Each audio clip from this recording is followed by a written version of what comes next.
हाय दोस्तों, कैसे हैं आप। उम्मीद करते हैं आप अच्छे होंगे, आपकी तैयारी अच्छे से चल रही होगी।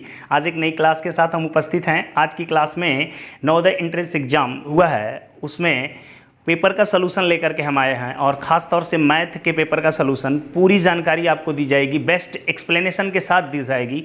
वीडियो में बने रहिए। आइए देखते हैं, ज़्यादा बात न करते हुए सीधे अपने क्वेश्चन पे आते हैं। कैसे कैसे क्वेश्चन आए हुए थे, इन क्वेश्चनों को देख करके आप अंदाज़ा लगा लेंगे। आप अगर गार्जियन होंगे तो अंदाज़ा लगा लेंगे बच्चे कैसे वर्क करके जाते हैं एग्ज़ाम में। यदि आप स्टूडेंट होंगे भावी तो आपको पता चल जाएगा कि कैसे क्वेश्चन एग्जाम में आते हैं। यदि आप एग्ज़ाम दिए हुए हैं तब तो आपको मज़ा ही आ जाएगा कि हमारे कौन से क्वेश्चन अच्छे हैं गए हैं, कौन से क्वेश्चन गड़बड़ हो गए हैं, कौन से सही हैं, कौन से गलत हैं, या फिर हम क्या चूक कर गए। तो एक्सप्लेनेशन के साथ होगा, आपको पता चलेगा कि कैसे क्वेश्चन लगेगा। और जो लोग इस एग्जामों के इतर भी होंगे, अगर वो देखते हैं तो उन्हें पता चल जाएगा कि क्वेश्चन को कैसे हम आसान वे में सॉल्व करते हैं एग्जाम में। ठीक है, तो ज़्यादा बातचीत न करते हुए अपने सीधे टॉपिक पे आते हैं और देखते हैं। ये पहला क्वेश्चन था 41 नंबर से। 1 से लेकर 40 तक आपका रीजनिंग हुआ करता है। 41 से लेकर के आपका 60 तक 20 क्वेश्चन आपके क्या हुआ करते हैं मैथ के, और आपके 60 से 80 क्वेश्चन आपके क्या हुआ, 60 से 80 मतलब 20 क्वेश्चन आपके हिंदी के हुआ करते हैं। तो हम मैथ का एक्सप्लेनेशन लेके आए हैं और देखते हैं। यहाँ पे 4 क्वेश्चन आपके सामने दिए गए हैं। एक एक क्वेश्चन के सारी की सारी जानकारियाँ आप तक दी जाएंगी। पहला क्वेश्चन देखते हैं। 2,02,000 को अंकों द्वारा लिखने पर प्राप्त होगा 2,02,000। यहाँ पे दिया गया आपको 2,02,000। ध्यान दीजिएगा, ये देखिए, इसको देखेंगे तो क्या हो जाएगा, इकाई, दहाई, सैकड़ा, हजार, 10,000, तो ये हो जाएगा 20,200। ये तो आंसर हो नहीं सकता ना। इकाई, दहाई, सैकड़ा, हजार, 10,000, लाख, 2,02,000 है। इसने क्या बोला था, 2,02,000, तो ये भी आंसर नहीं हो सकता। इकाई, दहाई, सैकड़ा, हजार, 10,000, लाख, तो 2,02,000 ये हुआ आपका राइट आंसर। आगे चेक करने की कोई ज़रूरत नहीं है। आते हैं 6 अंकों की छोटी से छोटी। भाई जब भी छोटी से छोटी संख्या की बात करता है, छोटी से छोटी संख्या की बात करता है, जितने अंक का एक के आगे उससे एक कम जीरो ले लेते हैं। 6 अंक की बोला तो 5 तो जीरो ले लिया। इसके बाद कह रहा है 4 अंकों की बड़ी से बड़ी संख्या का अंतर बताइए। मतलब इसमें से 4 अंक की बड़ी संख्या, तो जितने अंक की बड़ी संख्या कहता है उतना क्या ले लेते हैं, 9। और इसका अंतर बोला तो कैरी करेंगे तो 10 में से 9 जाएगा, एक यहाँ पे बच जाएगा, यहाँ पे 0, यहाँ पे 0, यहाँ पे 9 में से 9, यहाँ पर 9। अब मिला लेंगे। आपका राइट आंसर कहाँ जा रहा है, तो राइट आंसर आपका यहाँ पे आ रहा है, सी विकल्प इज द राइट। यहाँ पे आंसर आपका आ जाएगा 90,001, मतलब 9,001 आपका आंसर आता है। तीसरे क्वेश्चन पे आते हैं। जब भी ऐसे क्वेश्चन दिए जाते हैं तो पहला काम हमारा होता है कि ब्रैकेट को सॉल्व करना, ब्रैकेट के अंदर के मान को सॉल्व करना। और ब्रैकेट के अंदर का जब मान सॉल्व हो जाता है तो ब्रैकेट को तोड़ दिया जाता है। आइए इसको जरा सा सॉल्व कर लेते हैं। यहाँ पर देखेंगे, यहाँ पे 3 है, इसमें है 13 + 6 × 7। तो देखिए यहाँ पर क्या करेंगे, पहले मल्टीप्लाई करेंगे तो 6 सते क्या होता है दोस्तों, 6 सते 42। 6 सते क्या होता है, 42। 42 में यदि 13 को जोड़ लिया जाए, ध्यान से देखिएगा, 42 में यदि 13 को हम जोड़ लें तो 42 में 3 जोड़ देंगे तो होता है 45, और 10 जोड़ दिया तो क्या हो गया, 55। यहाँ पर हो गया 55। यहाँ पे भाग का चिन्ह है, 11 तियाँ कितना हो जाएगा, 33। यहाँ पे आ जाते हैं, ब्रैकेट को हमको हल करना है। तो ब्रैकेट को हल करेंगे, देखेंगे सबसे पहले गुणा, 4 दूना के 8, ये 8 हो जाएगा, और 12 में से 8 जाता है, कितना बच जाएगा, 4। ठीक है दोस्तों, यहाँ पर देखेंगे, देखिए ये चीज़ जब ब्रैकेट के बाहर कोई नंबर हो और इनके और ब्रैकेट के अंदर और बाहर जो नंबर हो उनके बीच में कोई साइन नहीं होता तो गुणे का साइन। अब हमको क्या करना है, भाग करना है। ध्यान देना दोस्त, क्या करना है, भाग करना है। भाग यही हमारा है कि 3 गुणे, भाग क्या हमारा है, 3 गुणे 55 बटे कितना, 33 है। ध्यान देना, 3 से काट दोगे 11 और 11 से काट दोगे 5, मतलब इससे इसको काट देंगे तो कितना बार में कट गया, 5। यहाँ पे क्या बचा, -4, और 5 में से 4 जाता है दोस्त, क्या बनता है, और आंसर आपका क्या हो जाएगा, 5 में से 4 चला जाएगा 1, राइट आंसर। यहाँ पे आ जाते हैं प्रथम 4 अभाज्य संख्याओं का योगफल करें। अभाज्य संख्या, अभाज्य संख्या आपको पता होगा दोस्त, अभाज्य संख्या उसे कहते हैं जो स्वयं और एक के अलावा किसी और से नहीं कटता है। जो स्वयं और एक के अलावा सब किसी से नहीं कटता अभाज्य संख्या होता है। सबसे पहली अभाज्य संख्या 2, इसके बाद 3, इसके बाद 5, इसके बाद क्या आता है, 7। इन्हीं का योगफल बोला है। 7 3 कितना होता है, ध्यान दीजिएगा, 7 और 3 कितना होता है दोस्त, 10। 7 3 आपका 10 हो गया, और 5 2 कितना हो जाएगा, 7 हो जाएगा। आंसर आपका यहाँ पे क्या आ जाएगा, 17। 17 को राइट क्लिक करिए, आगे बढ़िए। अभाज्य संख्या बोला था, तो अभाज्य संख्या का मतलब होता है जो अपने और स्वयं के अलावा किसी और से नहीं कटता। अपने और एक के अलावा किसी और से नहीं कटता, तो 2 हो गया आपका, और 3 हो गया, 4 तो हो नहीं सकता क्योंकि 4 2 से कट जाता है। ठीक है, 5 5 5 और 1 के अलावा किसी से नहीं कटता है, 7 7 से कटता है और 1 से कटता है, इनको ऐड कर लेंगे 2 3 5 5 10 7 17, ये आपका आंसर हुआ। आइए नेक्स्ट और क्वेश्चन देखते हैं, 5वां 6वां 7वां 8वां अगला क्वेश्चन देखते हैं दोस्तों। तो नेक्स्ट 4 क्वेश्चन और 45 से लेके 48 तक, 44 तक हमने आपको बता दिया था, 45 से 48 तक फिर आगे हम बात करते हैं। यहाँ पे क्वेश्चन है 12 होल 1/16 का दशमलव के समतुल्य मान होगा। आप देखिए क्या कर देंगे, गलती करेंगे, इसका इसमें मल्टीप्लाई करके 1 जोड़ेंगे। नहीं भाई, हमने बता रखा है कि 12 + 1/16 इसको लिख सकते हैं। अब हमारा काम केवल और केवल क्या रह गया, 1/16 को आपको क्या बदलना है, दशमलव में बदलना है। तो 1 में अगर आप भाग देते हैं, देखिए ध्यान से, यहाँ पर इसको हम लिख सकते हैं 12 प्लस, जब 1 में भाग देते हैं तो जाएगा नहीं, तो डेसिमल आपको बढ़ाना पड़ेगा और इसके बाद डेसिमल की वजह से आपको क्या मिलेगा, एक शून्य मिलेगा। ठीक है, यहाँ पर मैं भाग दे के आपको बता दे रहा हूँ, 16 से जब भाग 1 में आप देने के लिए जाएंगे तो दशमलव की वजह से 0 मिल जाएगा। ठीक है, दशमलव की वजह से 0 आपको मिल जाएगा। इसके बाद आप क्या करेंगे, भाग नहीं जा रहा तो 0 बढ़ाएंगे, इसकी वजह से एक और 0 आपको मिल जाएगा, 100 हो जाएगा। 16 6 का 96 कर लेंगे, यहाँ पे 4 बच जाता है और आप दशमलव बढ़ाएं, इसकी वजह से 0 मिलेगा, 16 दूना के 32 और इसके बाद यहाँ पे क्या बच जाएगा 8, दशमलव की वजह से 0, 16 5 80।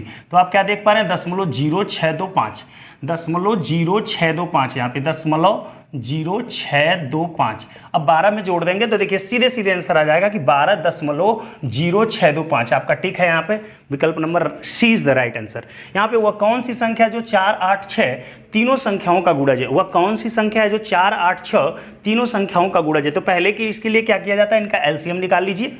एलसीएम निकाल करके उसके बाद देखिए इसमें से कौन सा नंबर है जो इनसे कट जाए। लेकिन मैं इससे बेहतरीन तरीका बताता हूं, आपको इसमें से वही नंबर ढूंढना है जो 4 से भी कट जाए, 8 से भी कट जाए, 6 से भी कट जाए, वही नंबर ढूंढना है। तो देखिए 4 और 8 की बात हम छोड़ते हैं, पहले 6 की बात करते हैं। तो 6 से वही नंबर कटता है, 6 से वही नंबर कटता है जो 3 और 2 से कटता है, जो 3 और 2 से कटता है। तो 3 और 2 से कटने का नियम हम लगाने वाले हैं यहाँ पे।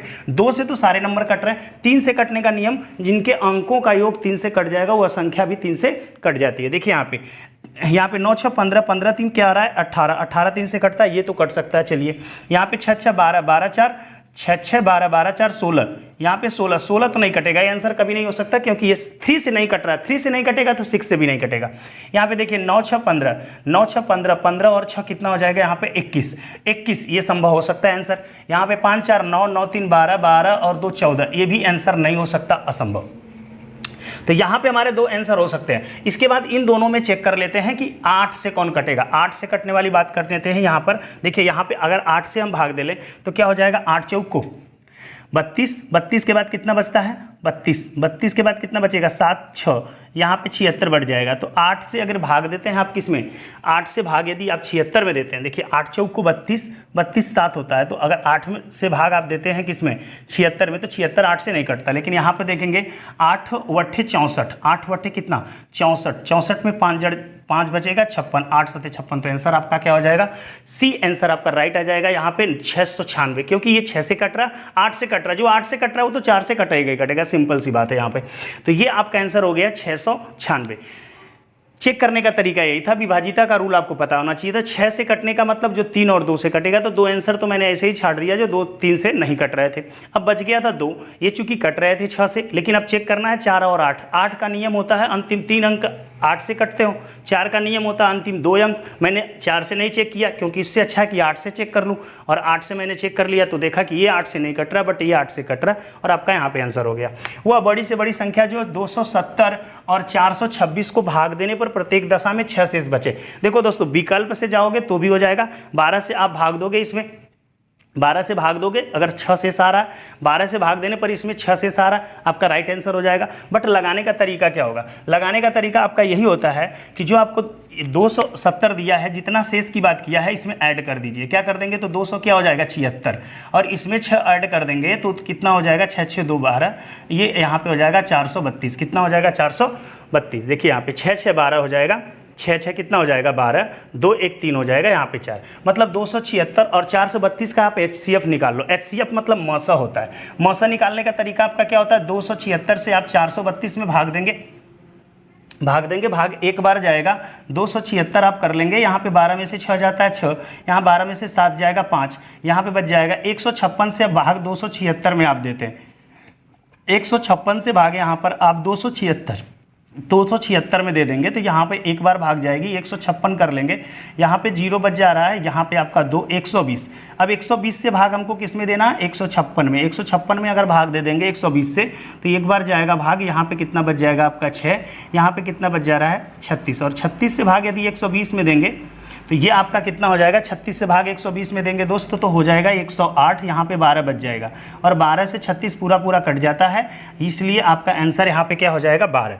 तो करने का तरीका मैं बता रहा था, ये बात एचसीएफ तो आप फटाक दे निकाल ही लेते हैं, डिवाइड मेथड से निकालना हो तो भी निकाल देंगे, फैक्टराइजेशन मेथड से निकालना हो तो भी निकाल देंगे। तो पहला चांस ये बनता था कि या तो ऑप्शन से जाएं आप, भाग दें दोनों में, तो खुदा किस्मत आपका पहला ही आंसर बन जाता, 6 आ जाता है, आंसर करके आगे बढ़ जाते। बड़े लगाने का नियम है तो क्या करना है, जो शेष बच रहा है उस शेष को दोनों में जोड़ देते हैं, जोड़ने के बाद उनका क्या निकाल देते हैं, मौसम मतलब एचसीएफ। मैंने जल्दी में आपको निकाल के भी बताया, तो यहाँ पे आंसर आपका हो जाएगा। यहाँ पर देखिए 7.7, 7.07 है, 7.0007 है और 77.0077 है। तो आपको क्या करना है, इनको योगफल करना है, मतलब योग करना है। ध्यान दीजिए, हमने योगफल का नियम आपको बताया है, सारे दशमलव अंकों को समान दशमलव अंक में बदल के। समान दशमलव अंक का मतलब क्या होता है, ध्यान से देखिएगा। समान अंक दशमलव अंक का मतलब होता है कि दशमलव के बाद सब में बराबर अंक पर हो। जैसे इसमें क्या 1 अंक है, लेकिन सबसे ज्यादा इसमें 4 अंक है, तो 3 जीरो बढ़ा लेंगे आप, 4 अंक इसमें बन जाएगा। इसमें आपका 2 अंक है, 2 जीरो बढ़ा के इसमें भी 4 अंक बना लिया, इसमें भी 3 है तो 1 अंक। अब सब बराबर हो गए, दशमलव को मार दीजिए गोली, ठीक है, दशमलव को भूल गया, सीधे सीधे जोड़ लीजिए। देखिए 7 जोड़ेंगे, 0 0 0 तो 7, सब में इकाई अंक पर 7 है, किसी पर नहीं जा सकते, ठीक है, सभी आंसर सही हो सकता है।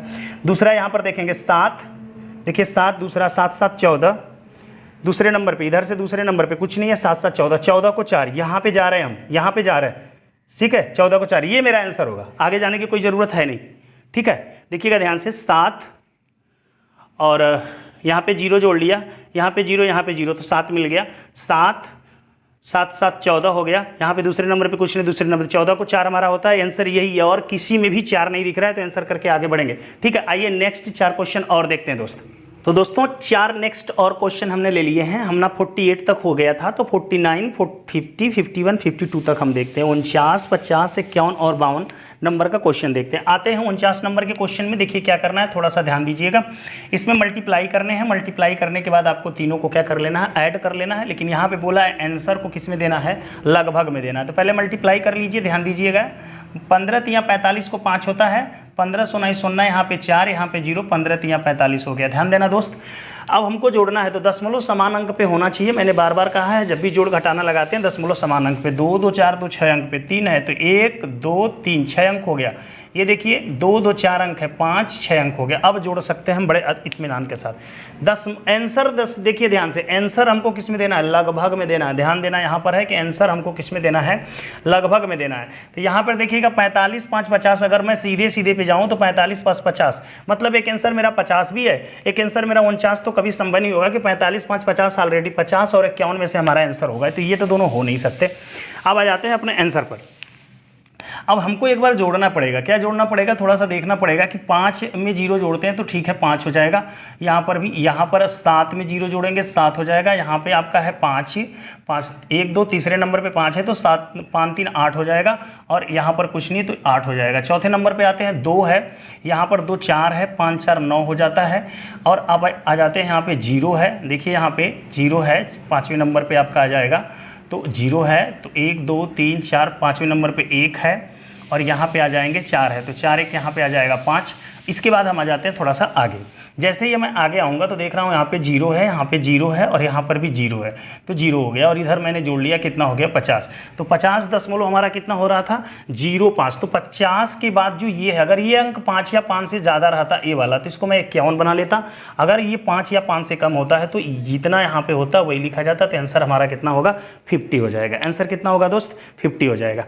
आगे आते हैं यहाँ पे, एक रेलगाड़ी दिल्ली से चलती है 8 बज के कितना मिनट पे, 15 मिनट पे चलती है और अजमेर पहुँच जाती है कितना बजे, 2 बज के 30 मिनट पे। ध्यान देना, 2 बज के 30 मिनट पे, 8:15 पे चली थी, 2:30 पे पहुंच गई थी। 8:15 पे चली, 2:30 पे, तो 8:15 से हमारा एक पॉइंट होना चाहिए। 8:15 से हमें पहले कहाँ पहुंचना है, 12 बजे पहुंचना है, ठीक है।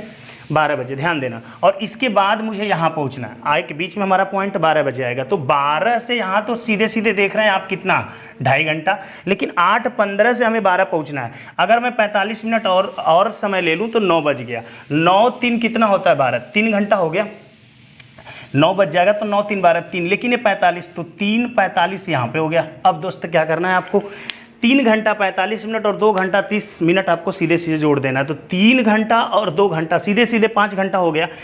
45 में 15 मिनट इसको दे दें तो 1 घंटा और हो गया, तो 6 घंटा हो गया, और इसका 15 मिनट बच गया, तो 6 घंटा 15 मिनट हमारा आंसर होगा। 6 घंटा 15 minute is the right answer. तो हमने 12 को क्या बताया, ऐसा पॉइंट माना जहां तक मुझे, क्योंकि 12 के उधर मुझे गिनना आसान है, 12 के पहले गिनना आसान है, ठीक है। अगर यही 24 घंटे वाली बात होती तो 24 को आधार मान लेते, जिसमें 12 बजता, 13, 14, 15 बजता, उसमें 24 को आधार मान लेते।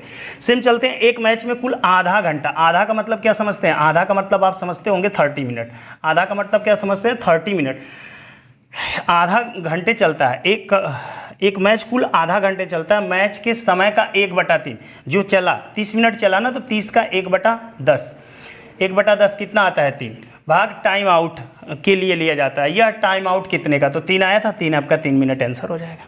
कुछ भी नहीं करना है दोस्त। यहाँ पे देखेंगे x का x में मल्टीप्लाई इधर कर देंगे तो x², और इसका मल्टीप्लाई इधर कर लेंगे तो ध्यान से देखिए ये 25 हो जाएगा और 196 हो जाएगा। स्क्वायर हटाते हैं रूट लगता है, स्क्वायर हटाएंगे तो क्या लगेगा रूट, रूट से बाहर 25 निकल के 5 हो जाता है, 196 निकल के 14, क्योंकि 14 का स्क्वायर है, और 14×5 क्या हो जाएगा 70, और 70 हम क्लिक करेंगे, नेक्स्ट चलेंगे, नेक्स्ट क्वेश्चन देखते हैं। हाँ दोस्तों, तो नेक्स्ट 4 क्वेश्चन और देख लेते हैं। 453, 54, 55, 56 आते हैं। यहाँ पे एक वस्तु 7500 रुपया में खरीदी गई, ये सीपी है, ये क्या है सीपी है, और 8400 रुपया में बेची गई, मतलब एसपी है। तो ये एसपी ज़्यादा है इसलिए मुझे प्रॉफिट होगा। कितना प्रॉफिट होगा भाई, 75 से मुझे 84 तक जाने में कितना लगेगा, या 84 में से 75 घटा लेंगे तो कितना होगा, 900 रुपये हो रहे हैं। कितने हो रहे हैं 900, कितना भाई 75, गुड़ते कितना हो जाएगा 100, 7500 में 900 का मुझे क्या हो रहा है 7500 रुपया पे 900 रुपया का हमें लाभ हो रहा है। तो ये काट दिया, 25 तियाँ 75 होता है, 25 चौक को 100, 3 3 के 9, 3 चौक को 12, यहाँ पे 12% आपका आ रहा था और 12 आपका आंसर हो गया। ठीक है, नेक्स्ट चलते हैं। एक रेडियो को उसके अंकित मूल्य के 3/4 में खरीदता है तथा इसे अंकित मूल्य से 20% अधिक पर बेच देता है। ए का प्रतिशत लाभ क्या है। अभी तक जितने क्वेश्चन मिले हैं उसमें ये सबसे अच्छा क्वेश्चन आपका है, सबसे अच्छा क्वेश्चन है। मुझे लग रहा है ये पेपर का ही सबसे अच्छा क्वेश्चन होगा। आते हैं जरा देखिए अंकित मूल्य का। तो अंकित मूल्य को हम क्या मान लेते हैं, 100 मान लें। यक्स मानना यक्स मान के भी करिए, कोई दिक्कत नहीं है। 100 मान लेंगे तो 100 का 3/4 यदि हम निकाल लेंगे तो ये हमारा क्या आ जाएगा, सीपी आ जाएगा ना, क्रय मूल्य आ जाएगा। तो 4 से काट देते हैं, 25 25 तियाँ क्या हो जाएगा 75, और इसी अंकित मूल्य से 20% अधिक पर बेच देता है। तो 100 से 20% अधिक कर लेंगे तो क्या हो जाएगा, 100 से 20% अधिक तो 120/100 करते हैं, काट देंगे तो कितना हो जाएगा 120। ये क्या हो जाएगा, एसपी हो जाएगा। देखिए यहाँ पे सीपी आपको पता चल गई, आपको सीपी पता चल गई, आपको एसपी पता चल गई, तो प्रॉफिट लॉस निकालने में कोई दिक्कत है क्या, नहीं दिक्कत होनी चाहिए। 75 है, 120 है, 120 से 75 कितना 45 हो गया। यहाँ पर ध्यान दीजिएगा, 120 से 75 आपका कितना हो जाएगा, यहाँ पे ध्यान देंगे 75 ये है, 120 आपका है, क्योंकि 75 पे ही हमें लाभ होगा। तो देख लेते हैं, यहाँ पर हमारा हो जाएगा 45 बटा कितना 75, गुणते कितना हो जाएगा 100, 45/75 गुणते हो जाएगा 100। तो देखिए यहाँ पे क्या हो जाएगा, 25 तियाँ 75, 25 चौक को 100, 3 से काट देंगे 15, और 15 चौक को कितना हो जाएगा 60। ये 60% आपका आंसर होना चाहिए। विकल्प number C is the right. फिर से दोस्त समझेंगे, यहाँ पर जो अंकित मूल्य बोला है, अंकित मूल्य को 100 मान लीजिए। 100 का 3/4 निकाल लेंगे तो ये आपका क्या आ जाएगा सीपी कितना आ जाएगा, 100 का 3/4 75, और बोला है कि 20% बढ़ा देंगे किससे, अंकित मूल्य से। अंकित मूल्य यदि 100 है, 20% बढ़ाएंगे तो 120 हो जाएगा। दोनों का अंतर 45, लेकिन किससे लाभ होता है, हमेशा सीपी से लाभ हुआ करता है। गलती दोस्त क्या करोगे, आपके नीचे 100 रख दोगे, वहीं पे आपका फॉल्ट हो गया और 45 आपका आंसर आ जाता है, ये गलत हो जाता है। तो 45 है, हमें लाभ हो रहा है 75, क्रय मूल्य पे हमेशा लाभ हो जाता है। 45/75 गुणते 100, काट दिया, यहाँ पे 60% आपका आंसर आ गया। नेक्स्ट क्वेश्चन में आते हैं। निम्नलिखित व्यंजकों का पूर्ण निकटतम मान ज्ञात कीजिए। पूर्ण निकटतम मान मतलब सबसे कठिन और अच्छा क्वेश्चन आपका कह सकते हैं कि ऊपर 54 नंबर का था, लेकिन ये सबसे लेंदी क्वेश्चन लग रहा है। इसमें बड़ा मल्टीप्लाई देखिए आपसे करवा रहा है कि 3 4 9 में 51 का मल्टीप्लाई करेंगे, 1 9 जा क्या हो जाएगा यहाँ पे 9 1 4 जा 4 हो जाएगा, 1 3 जा 3 हो जाएगा, 5 9 45 को 5 हासिल 4, 5 चौक को 20, 20 4 24 होता है, 5 9 45 हासिल 4, 5 चौक को 20 4 24, 5 3 15, 15 में अगर 2 हासिल जोड़ देंगे तो 17 हो जाएगा। और इनको जोड़ने की कोशिश आप कर लें, 9 5 4 9 और 4 3 7, 7 और 1, देख रहे हैं 17,799 आपका यहाँ पे आंसर आता नजर आ रहा होगा। 17,799, 17,700, 17,521 है, 17,522 है, 17,520 है। देखिए दोस्तों, वैसे तो आंसर आपका अब 17,700 है, तो यही वाला तो आंसर है, क्लियर है, इसमें कोई दो राय नहीं। क्यों? क्योंकि अब 31 में अगर भाग देंगे, 31 से भाग इसमें देंगे तो लगभग 20 बार भाग जाएगा, 0.38 के आसपास आएगा। ठीक है, लगभग 20.38 यदि आप जोड़ भी देते हैं तो ये हो जाएगा 9, ये 9 2 11, 7 1 8, यहाँ पे 17.38, मतलब यहाँ पे 17,819, लगभग 21 के आसपास है, इसलिए आंसर आपका राइट होगा सी। नेक्स्ट क्वेश्चन देखेंगे दोस्तों, यहाँ पर दिया है एक राशि 16 वर्ष में साधारण ब्याज से दोगुनी हो जाती है। 16 वर्ष में दोगुनी हो जाती है जो ये होगा, और यहाँ पे अपना पी मान लेंगे हम, पी जो मान लेते हैं यक्स हो जाएगी वो 2x, और यहाँ पे हमारा एसआई निकलता नजर आएगा, और एसआई हमारा कितना आ जाएगा दोस्त, 2x में से x गया x, तो एसआई से हम अपना फार्मूला लगाएंगे कि एसआई इज इक्वल टू होता है PRT/100, PRT/100 क्या मतलब होता है, मूलधन गुणे दर गुणे समय। तो ये साई हमारा कितना आ रहा है x, मूलधन भी हमारा x, r हमारा निकालना है, t हमारा 16 है, बटा कितना हो जाएगा 100, x x कट गया, 16 इधर आ जाएगा, 16 इधर आ जाएगा, ध्यान दीजिएगा, 100 आपका इधर आ जाएगा, और 16 इसके नीचे आ जाएगा। ठीक है, यहाँ पर r 16 से जब इसको काटने की कोशिश करेंगे तो r इज इक्वल टू आप क्या पाएंगे, 4 चौक को 16 कर देंगे, 4 से काट देंगे 25, भाग देंगे तो 6 सही 1/4% आपका आंसर आ जाएगा यहाँ पे। लेकिन दोस्त इतना नहीं करेंगे, हमने जो सिखाया आपको ये सिखाया, देखिए t बराबर चाहे r बराबर पूछा है तो r बराबर आपका होता है n-1/t मल्टीप्लाई 100, ये आपका होता है गुना का, जब एक गुना दिया गया हो, n का मतलब गुना है, तो देखिए यहाँ पे 2 गुना दिया है तो 2 में से 1 चला जाएगा 1, नीचे कितना 16 मल्टीप्लाई कितना 100, बस 16 से इसमें भाग दीजिए, 6 सही आपका कितना आ जाएगा 1/4% आंसर आप कर देंगे। ठीक है दोस्त, आते हैं नेक्स्ट क्वेश्चन देखते हैं दोस्तों। तो लास्ट 4 क्वेश्चन जो बचे हुए हमारे हैं उनको भी हम देख लेते हैं। दिखा है कि यदि एक समकोण त्रिभुज की 2 लंबवत, देखिए समकोण त्रिभुज आखिर कैसे बनता है, ये समकोण त्रिभुज होता है जिसमें एक कोण 90 डिग्री का होता है। ऐसा त्रिभुज जिसमें एक कोण 90, जहाँ पे 90 बनता है, इसी से जिन 2 साइडों से 90, इसी को लंबवत भुजा कहा जाता है। इसमें से कह रहा है कि एक 5 है, एक 12 है, तो 90 के ठीक सामने जो होती है ये सबसे बड़ी भुजा होती है। सबसे क्या होती है, ये बड़ी भुजा होती है। सबसे बड़ी जो भुजा होती है हमारी, ये सबसे बड़ी भुजा का जो वर्ग होता है, अगर मान लीजिए ये यक्स है तो इसका जो वर्ग होगा इन दोनों के वर्ग के योग के क्या होता है, बराबर होता है। तो इसका वर्ग क्या हो जाएगा, 5 का 25 और 12 का होता है 144, 125 और 44, 25 और 44 जोड़ देंगे 169, x इज इक्वल टू √169, ये 13 आ जाएगा। तो इसका मान कितना हो गया, 13। लेकिन ये थोड़ा नहीं पूछा है आपको सबसे बड़ी भुजा बताओ, आपसे पूछा है कि परिमाप क्या है। तो परिमाप होता है जिस भी आकृति का परिमाप हमसे पूछा जाता है उसकी बाहर की बाउंड्रियों का जो योग होता है वो उसका परिमाप होता है। तो 12 5 17 और 13 जोड़ देंगे तो 30, और आपका आंसर हो जाएगा 30, यहाँ पर 30 सेंटीमीटर। देखिए दोस्तों, हम नेक्स्ट क्वेश्चन देखते हैं। यहाँ पर ये दिया हुआ है 154 गुणते 18 इज इक्वल टू क्या दिया है, 2772 यहाँ पे दे दिया गया है आपको। अब यहाँ से आपसे पूछ रहा है कि 1.8 से, तो ठीक है, इससे मुझे भाग देना है, तो मैं यहाँ के इसको लेके चला गया और 1 दशमलव पे यहाँ पे लगा लिया, 1 दशमलव पे यहाँ पे लगा लिया, तो कोई दिक्कत नहीं है। नीचे वाला तो ठीक है मुझे मिल गया, लेकिन ऊपर वाला लाने के लिए मुझे क्या करना होगा, 1 अंक और आगे दशमलव ले जाने होंगे। 1 अंक, इसका मान आपका कितना आएगा, देखिए इसका मान कितना आ जाएगा, 154 के बराबर आएगा। अभी भी कोई दिक्कत नहीं, 154 है, लेकिन 1 अंक और आगे ले जाने के लिए मुझे 10 से इसमें भाग देना पड़ेगा। तो 10 से मैं इधर भी भाग दे दूँ, 10 से भाग दूंगा तभी तो आगे जाएगा, 10 से इधर भाग दूंगा तो यहाँ पे दशमलव लग जाएगा, मतलब 15.4 हमारा क्या आ जा रहा है, आंसर आ रहा है। जैसे ही 10 से भाग देंगे, 10 से देंगे तो भी तो एक अंक कूद के आगे जाएगा, तो 10 से इधर भी दे देते हैं इसके मान में भी, तो ये आ गया 15.4। एक क्रिकेट खिलाड़ी की 24 पारियों में, देखिए बड़ा जबरदस्त इसका आप कर सकते हैं NT, यहाँ पे n होता है मतलब नंबर, एवरेज होता है, ये टोटल होता है, ध्यान दीजिएगा। NT बड़ा जबरदस्त फार्मूला आपका होता है कि 24 पारियों का यहाँ पे होता है, 24 पारियाँ हैं, औसत 28 दिया है, तो 24 का 28 में गुणा कर लेते हैं ना।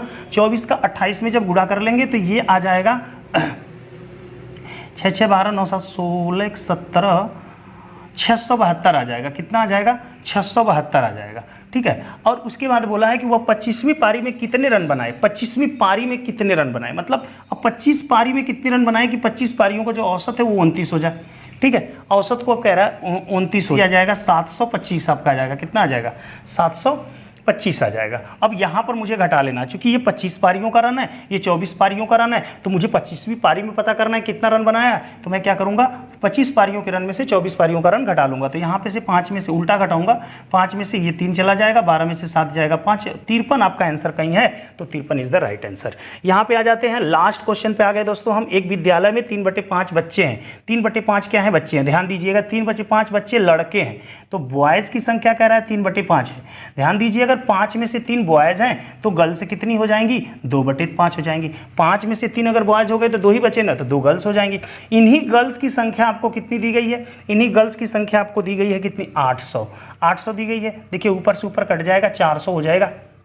5 से गुणा कर लेंगे तो ये पूरा एक मान कितना हो जाएगा? 2000 के बराबर हो गया।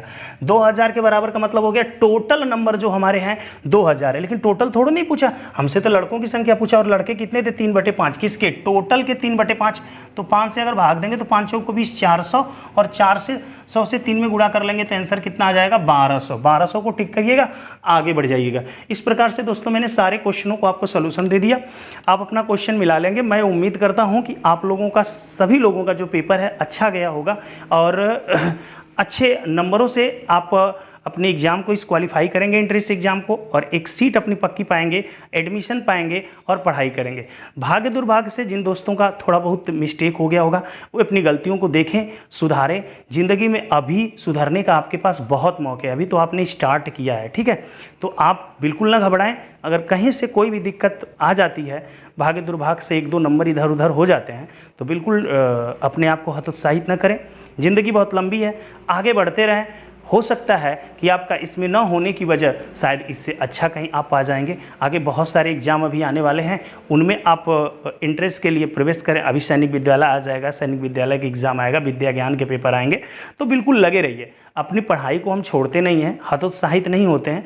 एग्ज़ाम ख़राब होते हैं, थोड़ी बहुत तो दिक्कतें आती हैं, मन उदास होता है, इतनी मेहनत किया था, सफलता नहीं मिली, बट ठीक है, ज़िंदगी भी तो इसी का नाम है। ठीक है, आज के लिए इतना ही दोस्तों। नेक्स्ट क्लास में मिलेंगे किसी नेक्स्ट टॉपिक पर। जय हिंद दोस्तों।